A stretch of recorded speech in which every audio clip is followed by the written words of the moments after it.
והרי מבזק חדשות ישיר מארץ מצרים החשוכה מזה שבוע ימים ברציפות. לצערנו הכתב המצרי ששלחנו למצרים טוען כי אינו יכול לקיים הכתבה בשל עיוורון. סיידתי וסיידתי, מה קורה פה? לא רואים שום דבר, יא אלוהים, איזה חושך, יא אלוהים!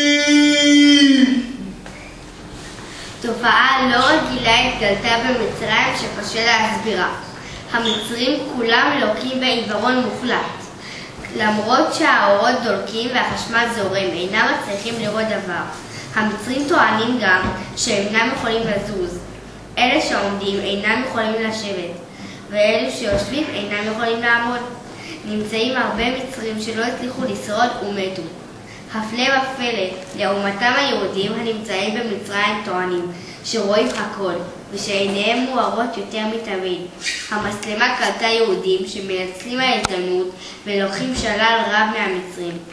נמצאו יהודים מקושטים בתכשיטי זהב וכסף רב. כתבנו מהאו"ם יצא לצלם את המתרחש. הבה נצפה.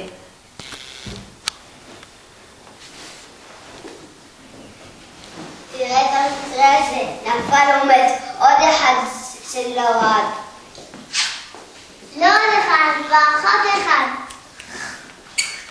וואי וואי וואי, תראה כמה כסף יש פה.